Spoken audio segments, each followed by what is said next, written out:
Yan, so welcome back po dito sa Doy TV Sports at sa Day Enrica YouTube channel. Well, namiss ko po kayo lalo na natapos na yung ating series of basketball patungkol dito sa katatapos lamang na finals between Meralco Bolts at ito pong San Miguel Beermen at talagang napakaganda po ng series na yan At meron lang po ang naisip na talakayan. Ito po may kinalaman, of course, dito sa PBA. Okay, so bago po yan, gusto ko po nang magpasalamat dahil di nyo rin po ako binitawan.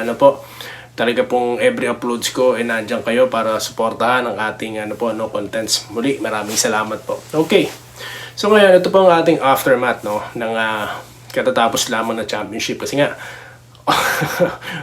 SMB and katulad ko we are hoping for a game 7 sana kasi nga napakaganda ng series, napakaganda ng laban. At dahil po dyan sa Meralco na yan, Meralco po nagpaganda actually ng nagpa-excite ng finals or ng championship at ng buong playoffs dahil po sa kanilang taglay ng magkagandahang play of course alam naman natin kung kanino galing yan at may topic nga po tayo dyan tungkol sa Kano daw ang coach so marami po din nag-react pero don't get me wrong on that content guys I just echoed yung mga tag dito yung mga sinasabi ng ating subscribers diyan lang po ako nagbabase karaniwan at yun na nga dito po sa ating content ang gusto ko po pag-usapan natin mabilisan lang ito pong ginawa po ng Meralco Bolts tinaas po nila ang level ng hindi naman po bago yan actually kung matatandaan niyo po yung Tanduay team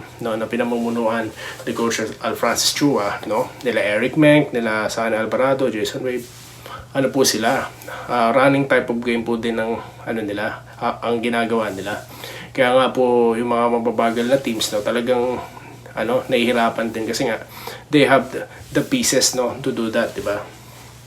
So running type of game din po ang talagang karaniwang ginagawa dati ng Tanduay kaya lakas-lakas nila noon. So hindi na po bago ang ginawa ng Meralco However, kasi nga po sa matagal na panahon San Miguel naglalaban, Ginebra, ganyan kasi nga tila ang nai-practice na is yung all type of basketball naman. Bumalik na naman tayo doon dalawang sentro, ganyan, isolation. So ngayon ang ginawa na ito ni Coach Nenad ini-introduce ulit itong international type of play running game, 'di ba? At lahat nga titira, lahat hawak ng bola, iikot yung bola So yan ang nangyari, yan ang naging istorya. Yan din ang nagpatalsik sa Barangay Ginebra, of course, at yan po sa San Miguel. So two big brothers talagang ginulpi nila at yun nga nabanggit natin maganda yung dahil sa kanila, 'di ba? Alam naman po natin ang lagay ng PBA noon, 'di ba? May topic nga po tayo diyan patungkol dun sa mga iilan lang ang nanonood, 'di ba? At yun na parang dumating sa point na ang ibang mga fans, hindi lahat, hindi ko nila lahat, pero iba sa kanila iniisip San Miguel na naman yan, Nebra na naman yan, SMC na naman yan, ganyan. Pero ngayon iba, kahit kahit under Pangilinan group po yung nakapasok, talaga pong napakataas na respeto diyan po sa Meralco Bolts kasi nga tinaas po nila yung competition. Hindi lang po sila basta stars diyan yung mga superstars na nagsasama-sama, 'di ba?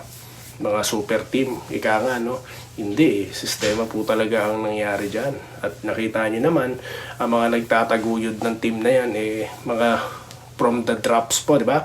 Brandon Bates, 'di ba? Mga na-drop nila yan, rookie pa nga lang 'di ba?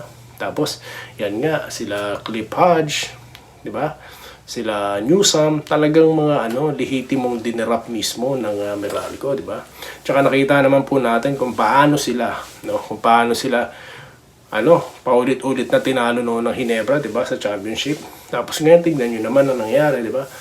So all of this is because of their play, Kaya naisalba nila hindi nga lang ang kanilang kupunan, kundi ang buong liga dahil nga pinataas nila yung level pinataas nila yung expectations po namin Kaya nga po tayo, sabi ko nga sa inyo, bagamat Ginebra ako, sinubaybayan ko po ang Meralco Kasi nga dahil na-amazed po talaga ako how they execute their play very well. Ano po, lalo na bilhin nyo, it's just a year, di ba?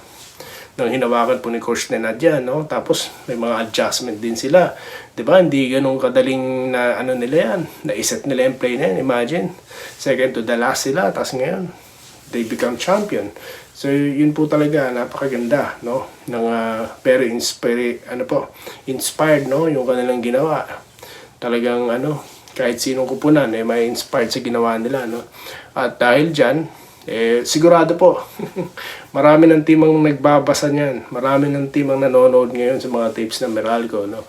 Posibleng gayahin din nila yan. At sa susunod po nating content, paano po re-respa ka San Miguel, may glimpse na po tayo sa nagawa ni Junmar Fajardo. No, pag-uusapan po natin yan, meron po tayong inihahandang content tungkol dyan, no?